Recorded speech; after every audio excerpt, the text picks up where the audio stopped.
اللہ الرحمن الرحیم صلی اللہ تعالی علی حبیبہ محمد وعلی آلہ وصحبہ وسلم۔ حضرت سیدنا امام بخاری صاحب رحمۃ اللہ تعالی علیہ اس باب میں یہ ارشاد فرماتے ہیں، اذا کان الثوب ضیقا، جب کپڑا تنگ ہو پھر کیا کرنا چاہیے۔ پچھلے ابواب میں اس بات کی وضاحت کر دی گئی تھی کہ اگر کپڑا وسیع ہو، کھلا ہو، پھر تو اس کو اوپر گردن پر جو ہے انہیں لپیٹ لینا چاہیے مخالف سمت سے، یعنی اوپر گردن سے لے کر نیچے تک سارا اگر کور کرتا ہے اس طرح لینا چاہیے۔ اگر کپڑا تنگ ہے، تھوڑا ہے، اوپر گردن سے لے کر نیچے تک پورا ستر عورت کے کام نہیں آتا تو اس کے لیے یہ تھا کہ وہ تہہ بند باندھ لینا چاہیے تاکہ جو جسم کا حصہ ڈھانپنا فرض اور ضروری ہے اس کو ڈھانپ دیا جائے۔ اس حوالے سے یہ باب قائم فرمایا جس کے راویوں میں ہیں حضرت سعید بن حارث رضی اللہ تعالی عنہ۔ وہ فرماتے ہیں کہ ہم نے حضرت جابر بن عبداللہ رضی اللہ تعالی عنہ سے ایک کپڑے میں نماز پڑھنے کے بارے میں سوال کیا۔ سألنا جابر بن عبداللہ عن الصلاة فی الثوب الواحد، ہم نے ان سے ایک کپڑے میں کیا نماز پڑھی جا سکتی ہے یہ سوال کیا۔ حضرت سیدنا جابر بن عبداللہ رضی اللہ تعالی نے آگے پورا ایک واقعہ بیان کر دیا۔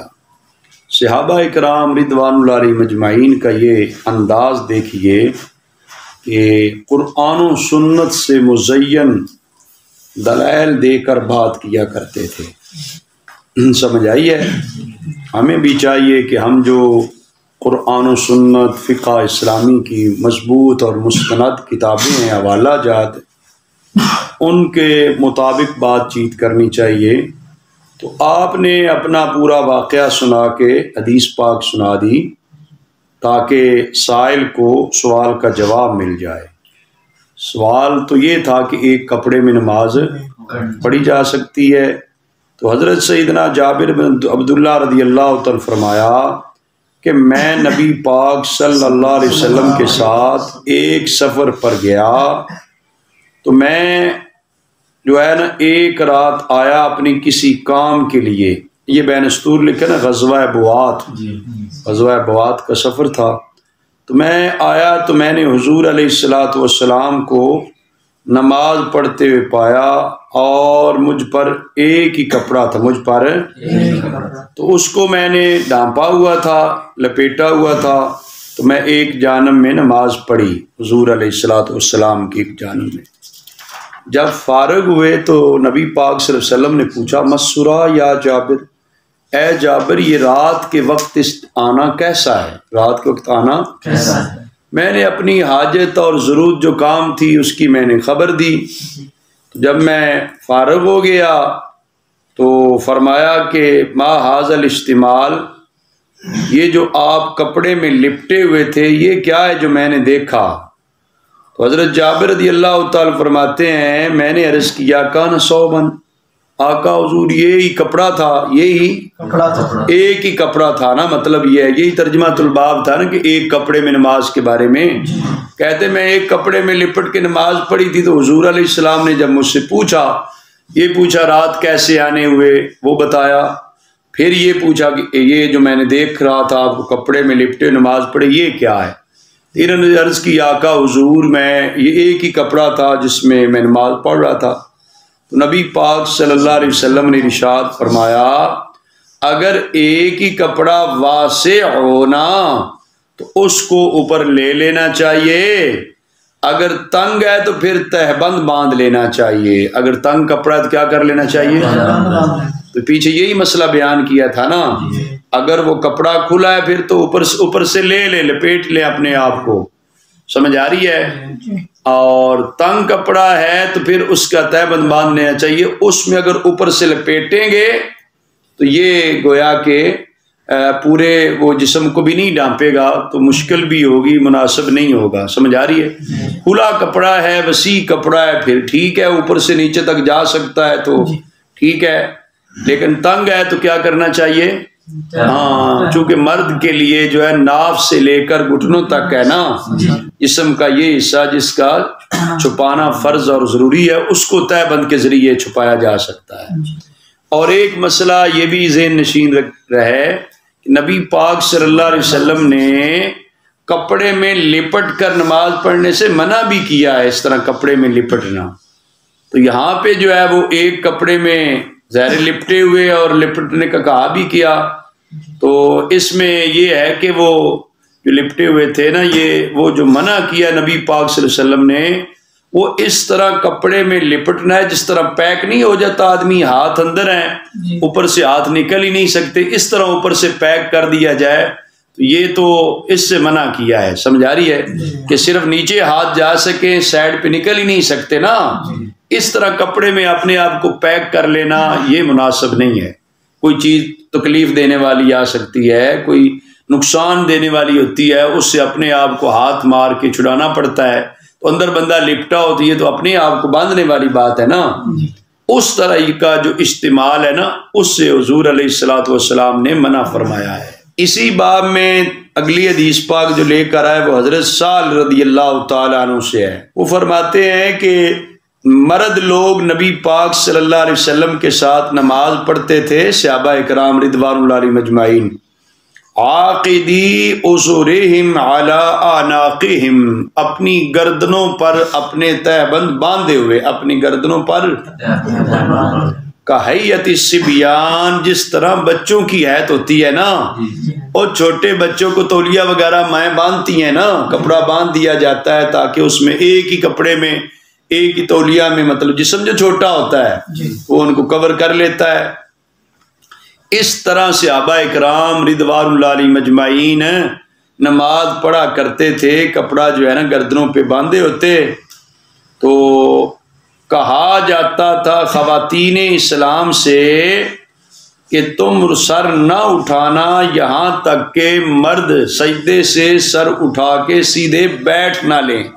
جب تک مرد جو ہے سجدے سے سر اٹھا کے سیدھے بیٹھ نہیں لیتے، خواتین کی صفیں پیچھے ہوتی تھی نا، ان کو حکم دیا جاتا کہ وہ سر سجدے میں ہی رکھیں جماعت کے دوران، جب مرد جو ہیں وہ سجدے سے اٹھ کے سیدھے بیٹھ جائیں گے پھر خواتین جو ہیں سر اٹھائیں، اس لیے کہ جو صحابہ اکرام رضوان اللہ علیہم اجمعین تھے ان کے پاس اتنے وسیع کپڑے نہیں تھے، بعض ایسے تھے جن کے پاس ایک ہی کپڑا ہوتا، جن کے پاس ایک ہی کپڑا ہو تو وہ پھر اوپر سے لیا ہو تو نیچے تک پورا نہیں بھی آتا۔ سمجھ آ رہی ہے بھائی؟ سترے اور ڈھپا بھی ہو نا، ڈھانپا گیا بھی ہو، پھر بھی سجدے سے اٹھتے بیٹھتے ایسی صورت پیش آ سکتی ہے کہ پیچھے والے کو کوئی جسم کا وہ حصہ نظر آ جائے جس کا چھپانا لازم اور ضروری تھا، تو اس وجہ سے خواتین اسلام کو منع کر دیا گیا۔ اس سے آپ اندازہ لگا سکتے ہیں کہ حضور علیہ الصلوۃ والسلام کے صحابہ اکرام رضوان اللہ علیہم اجمعین نے کتنی مشقت اور کتنی مشکل زندگی گزاری ہے۔ سمجھ آ رہی ہے؟ ہاں، دین اسلام کے لیے ان کی خدمات کتنی لازوال ہے، اور اتنی مشقت اور مشکل کی زندگی گزار کے دین اسلام کا علم بلند رکھا ہے جو ہم تک دین اسلام پہنچا ہے۔ تو جو نفس مسئلہ تھا کہ کیا ایک کپڑے میں نماز ہو سکتی تھی، ان دونوں احادیث مبارکہ سے ثابت ہو گئے کپڑے میں نماز جس طرح پیچھے ایک روایت میں ہے نا، جابر بن عبداللہ رضی اللہ عنہ سے جب پوچھا گیا تو کیا ایک کپڑے میں ہو سکتی، تو آپ نے فرمایا کیا تم میں سے ہر ایک کو دو کپڑے میسر تھے؟ مطلب کیا کہ کپڑے میسر نہیں تھے تو پھر ایک ہی پہننا تھا، اور کیا پہننا تھا۔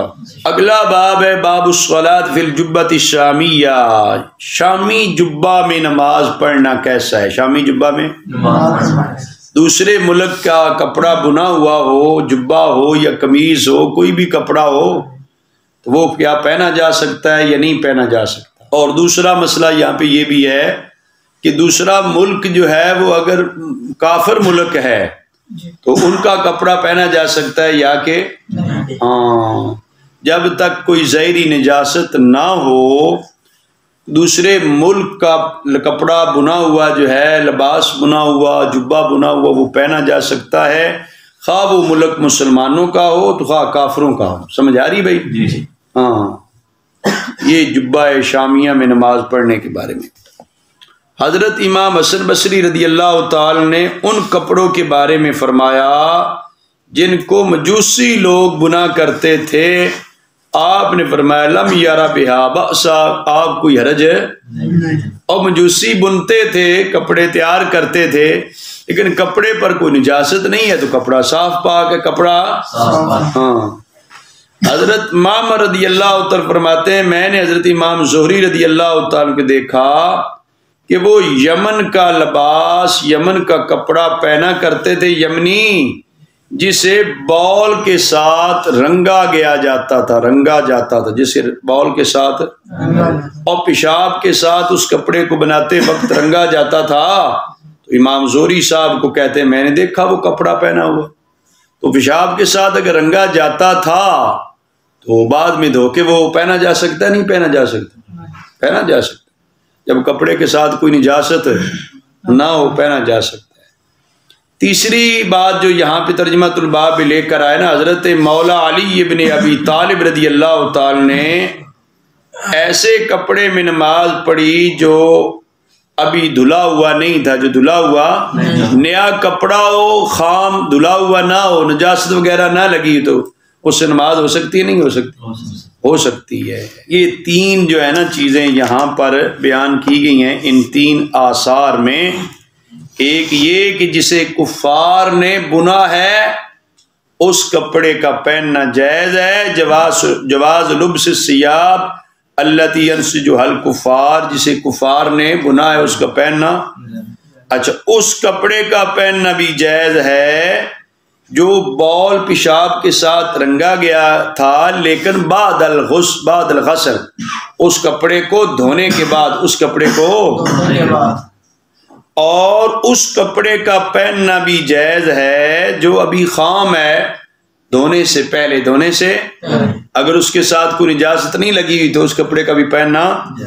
یہ تینوں مسائل ترجمہ الباب میں حضرت سیدنا امام بخاری صاحب رحمۃ اللہ علیہ نے واضح کر دیے۔ اس ترجمہ الباب کے تحت جو اپنی سند کے ساتھ حدیث پاک لے کر آئے، اس کے آخری راوی حضرت سیدنا مغیرہ بن شعبہ رضی اللہ تعالیٰ عنہ، آپ فرماتے ہیں کنت مع النبی صلی اللہ علیہ وسلم فی سفر، میں نبی پاک صلی اللہ علیہ وسلم کے ساتھ تھا ایک سفر میں، تو فرماتے ہیں کہ حضور علیہ السلام نے فرمایا اے مغیرہ اداوا جو ہے لے برتن، کہتے ہیں میں نے اس برتن کو لیا، رسول اللہ صلی اللہ علیہ وسلم چلے یہاں تک کہ مجھ سے اوجل ہو گئے، یہاں تک کہ مجھ سے اوجل ہو گئے، تو فقضا حاجتہ، آپ صلی اللہ علیہ وسلم نے قضاء حاجت فرمائی۔ اور کھلی جگہ پر کہیں قضاء حاجت کرنی ہو تو کیا ہونا چاہیے؟ دور چلے جانا چاہیے نا، لوگوں کی نگاہ سے اوجل ہو جانا چاہیے۔ نبی پاک صلی اللہ علیہ وسلم نے ایسے کیا۔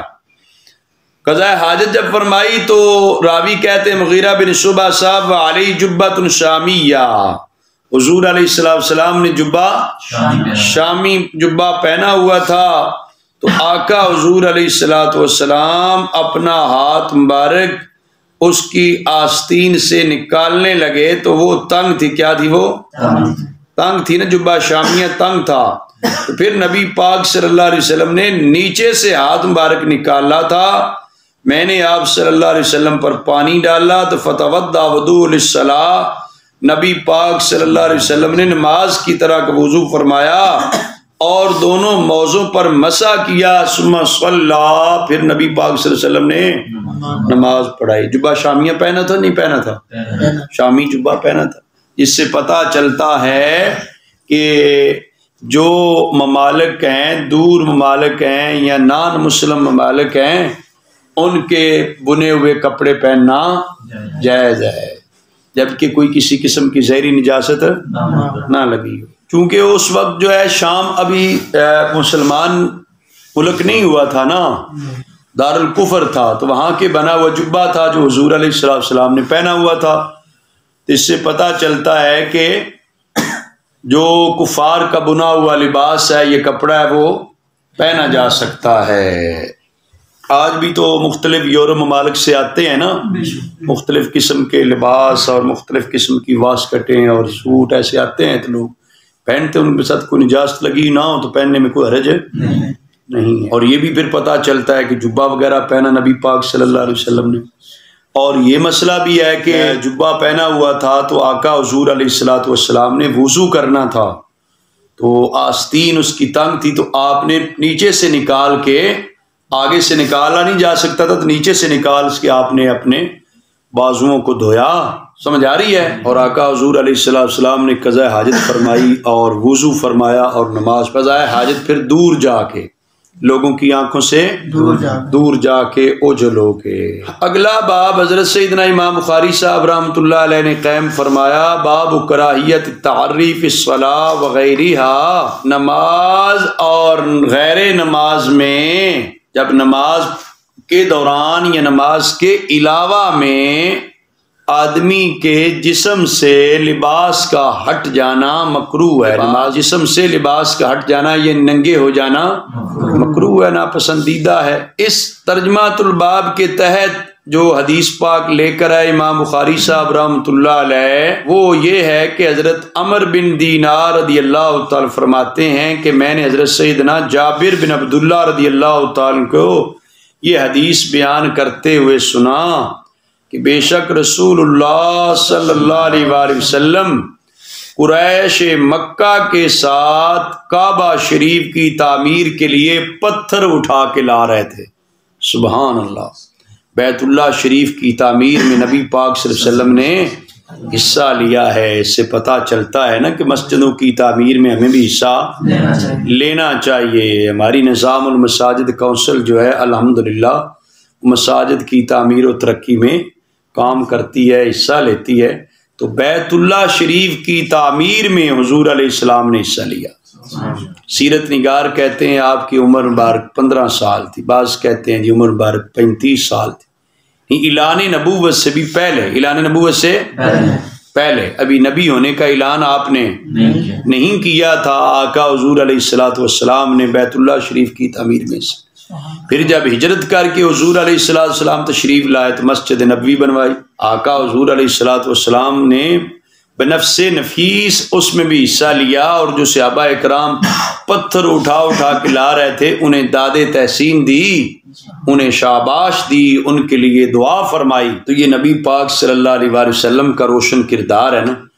آقا حضور علیہ السلام قریش مکہ کے ساتھ کعبہ شریف کے لیے پتھر اٹھا کے لا رہے تھے، آپ نے تہ بند باندھا ہوا تھا، آپ نے تہ بند وعلیہ ازارہ، نبی پاک صلی اللہ علیہ وسلم پر ازار تھا، تہ بند تھا۔ تو آپ صلی اللہ علیہ وسلم کے چچا عباس رضی اللہ تعالی فرمایا، یا ابن اخی، اے میرے بھتیجا، لو حللت ازارک فجعلت علی منکبیک دون الحجارہ، اے پیارے بھتیجا، کاش کہ آپ اپنا تہ بند کھول لیں اور پتھر کے نیچے اپنے کندھوں پر رکھ لیں، جہاں پتھر اٹھا کے لا رہے ہیں نا وہاں کیا کر لیں، پتھر کے نیچے اپنا تہ بند رکھ لیں تاکہ آپ کے نازک جسم پر نشانات نہ پڑیں۔ سمجھ آ رہی ہے بھائی؟ اس سے پتہ چلتا ہے کہ نبی پاک صلی اللہ علیہ وسلم چھوٹے پتھر نہیں اٹھا کے لا رہے تھے، بڑے بڑے پتھر اٹھا رہے تھے نا۔ چھوٹے بندہ نیچے بھی ہاتھ میں پکڑ کے لا سکتا ہے، یہ جو کندھے پر رکھ کے لانے یہ تو بوجھ والے اور بڑے ہوتے ہیں نا۔ تو آپ کے چچا جان نے یہ مشورہ دیا، سمجھ آ رہی ہے بھائی؟ بیٹا اس وقت جو کفار مکہ کی، قریش مکہ کی حالت تھی اسلام سے پہلے، لباس وغیرہ تو اس طرح وہ ان کے لیے اس طرح کی چیزیں تو نہیں تھی نا، بلکہ وہ تو کعبہ شریف کا طواف بھی ننگے کرتے تھے۔ وہ اس حالت، اس ماحول تو ایسا تھا نا، اس ماحول میں بھی حضور علیہ السلام نے تہ بند باندھا ہوا تھا، تہ بند تو آپ کے چچا جان نے یہ مشورہ دیا کہ آپ تہ بند کھول کے اپنے کندھے کے نیچے رکھ لیں جہاں پر پتھر رکھتے ہیں۔ تو راوی کہتے ہیں کہ نبی پاک صلی اللہ علیہ وسلم نے تہ بند کھول کے کندھے پر رکھا، فسقط مغشیا علیہ، تو حضور علیہ السلام پر غشی طاری ہو گئی۔ نبی پاک صلی اللہ علیہ وآلہ وسلم اس حالت کو ایک لمحہ کے لیے بھی برداشت نہ کر سکے۔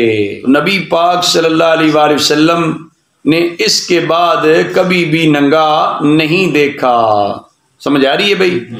یہ آقا حضور علیہ السلام کے اعلان نبوت سے پہلے کا مسئلہ، اس وقت بھی آپ تہبند باندھ تھے، سمجھ آ رہی ہے بھائی؟ صرف اس ایک موقع پر وہ پتھر کے نیچے تہبند رکھنے کی وجہ سے کھلا، لیکن آقا حضور علیہ السلام پر اسی وقت غشی طاری ہوگی، اسی وقت غشی طاری ہوگی، آقا حضور علیہ السلام یہ منظر برداشت نہ کر سکے۔ اللہ تبارک و تعالی نے ہمارے پیارے نبی صلی اللہ علیہ وسلم کو ہر طرح کے برے اخلاق، بری عادات اور ہر طرح کے عیب سے سمجھ آ رہی پاک اور منزہ رکھا، قبل النبوت بھی بعد النبوت بھی، اعلان نبوت سے پہلے بھی تو اعلان نبوت کے بعد بھی۔ یہ نبی پاک صلی اللہ علیہ وسلم کی شان بارک۔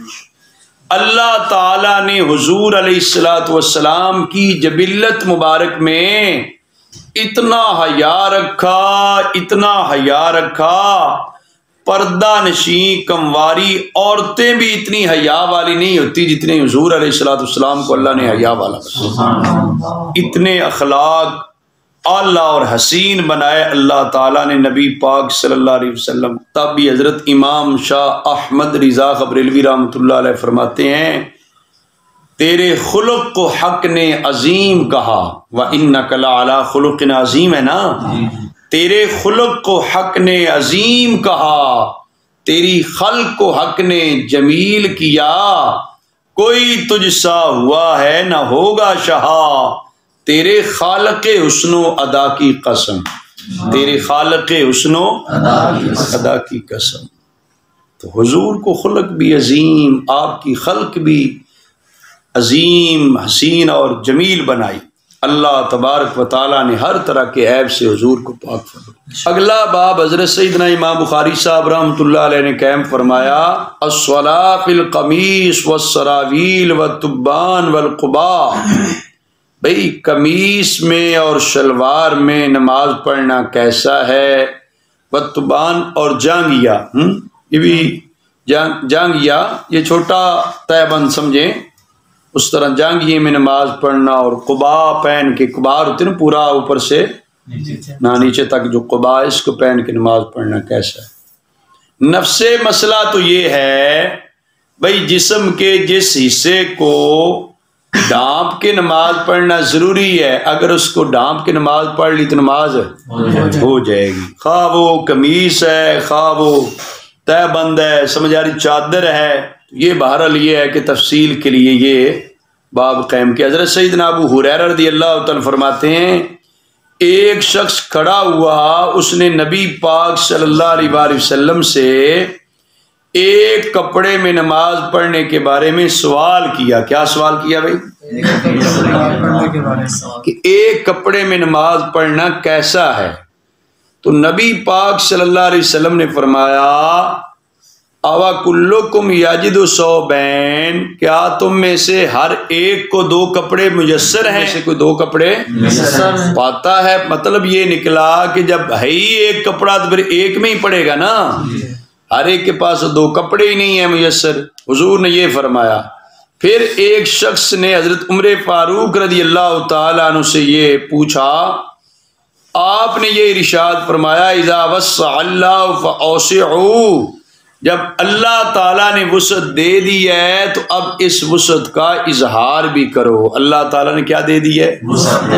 بیٹا مختلف ممالک فتح ہوئے نا، تو جائیداد آئی یا نہ آئی؟ ان ملکوں کے وسائل آئے، جائیداد آئی، نعمتیں آئیں، اللہ تعالیٰ نے وسعت دے دی۔ حضرت سیدنا فاروق اعظم رضی اللہ تعالیٰ عنہ فرمایا کرتے تھے، جب اللہ تعالیٰ نے وسعت دے دی ہے تو اس وسعت کا اظہار بھی کرو۔ یہ اظہار تشکر ہوتا ہے۔ کیا ہوتا ہے؟ اور نعمت کا چرچا کرنا، نعمت کا اظہار کرنا، یہ شکر خداوندی ہوتا ہے۔ تو جب اللہ تعالیٰ نے وسعت دے دی ہے مسلمانوں کو تو اچھا لباس پہننا چاہیے۔ اب ایک لباس میں تو نماز نہیں پڑھنی چاہیے، وہ تو اس صورت میں ہے جب دوسرا کپڑا ہے نہیں ہے۔ تو جب ہے اور کپڑا تو پھر کیا کرنا چاہیے؟ جو گنجائش دی ہے اس کا اظہار کرنا بھی یہ شکر خداوندی ہے۔ کچھ لوگوں کی طبیعت ہوتی ہے ہر وقت یہی کہتے رہنا، بڑا نقصان ہو گیا، یہ ہو گیا، وہ ہو گیا، ہمارے پاس کچھ نہیں ہے۔ جبکہ اللہ تعالیٰ نے بہت کچھ دیا ہوتا تو انہیں اللہ تعالیٰ کا شکر ادا کرنا چاہیے۔ یہ حضرت سیدنا عمر فاروق رضی اللہ تعالیٰ کا قول مبارک ہے۔ اس پر آگے یہ بھی ارشاد فرمایا، ایک شخص نے جس نے کپڑے پہنے ہوئے تھے اس نے نماز پڑھی ہے تہ بند میں اور چادر میں، تہ بند اور ہو جاتی ہے نماز، ہو جاتی ہے، اچھا جی، تہ بند اور قمیص میں، تہ بند اور ہو جاتی ہے، تہ بند اور قبا میں جی ہو جاتی ہے، شلوار اور چادر میں جی ہو جاتی ہے، شلوار اور قمیض میں ہو جاتی ہے، شلوار اور قبا میں ہو جاتی ہے، جنگ یا اور قبا میں، جنگ یا اور قمیض میں، تو یہ فرمایا ہو جاتی ہے۔ اور یہ بھی گمان کے بعد راوی نے یہ بھی کہا، اور فی طباء مردا اور جنگ اور چادر میں، جنگ اور ان میں نماز ہو جاتی ہے، ان میں نماز اور عورت کا جو ہے نا ستر عورت کس کو کہتے ہیں بھائی؟ جسم کا وہ حصہ جس کا چھپانا ضروری ہے نا، مرد کے لیے وہ ناف سے لے کر گھٹنوں تک ہے نا، عورت کے لیے تو پورا جسم ہی ہے نا، سوا مطلب ہے چہرے کے، اور اس کے لیے تو پورا جسم ہی ہے، لیکن یہ ہے کہ مرد کے لیے ناف سے لے کر گھٹنوں تک ہے۔ دوسری حدیث پاک اس ترجمۃ الباب کے تحت جو لے کر آئے حضرت سیدنا عبداللہ بن عمر رضی اللہ تعالیٰ عنہما کی ہے۔ وہ فرماتے ہیں کہ ایک شخص نے رسول اللہ صلی اللہ علیہ وسلم سے سوال پوچھا کہ کیا محرم لباس پہن سکتا ہے؟ محرم لباس آپ نے فرمایا کہ حالت احرام میں قمیض اور شلوار نہیں پہن سکتا۔ قمیض اور شلوار بیٹا یہ سلے ہوئے ہوتے ہیں نا، قمیض اور شلوار کیا ہوتی ہے؟ ادھر دو ان سلے کپڑے، دو ان سلے کپڑے حالت احرام میں باندھ لینے ہوتے ہیں نا، ایک اوپر تو ایک نیچے۔ تو فرمایا کہ قمیض اور شلوار پہن کر، ٹوپی پہن کر، اور ایسا کپڑا جس کو زعفران نے مس کیا ہو اور ورس جو بوٹی ہے اس نے مس کیا ہو، ایسا کپڑا پہن کے نماز پڑھنے کے بارے میں جب محرم کے بارے سوال کیا تو فرمایا کہ قمیض نہ پہنے، شلوار نہ پہنے، ٹوپی نہ پہنے، ایسا کپڑا نہ پہنے محرم بندہ جس کو زعفران یا ورس لگا ہے۔ سمجھا رہی بھائی؟ یہ خوشبودار ہوتا ہے نا، حالت احرام میں بیٹا خوشبو بھی نہیں لگانی ہوتی نا۔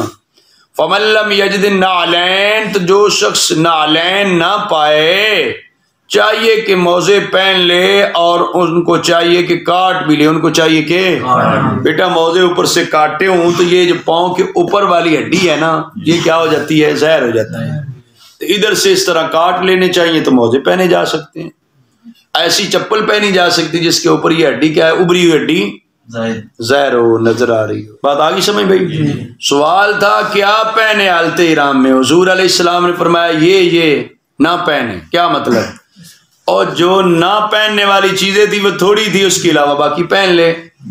آپ نے فرما دیا کہ یہ چیزیں نہ پہنے، اور ساتھ اضافی طور پہ جوتے کا بتا دیا کہ وہ جوتا جو اوپر سے مطلب ہے خالی ہوتا ہے وہ پہن لے، اگر وہ نہیں ہے تو موزے بھی پہن سکتا ہے، لیکن موزے کے ساتھ تو پاؤں ڈھکا ہوتا ہے، اس کو کیا کر لینا چاہیے؟ پھر اوپر سے کاٹ لینا چاہیے۔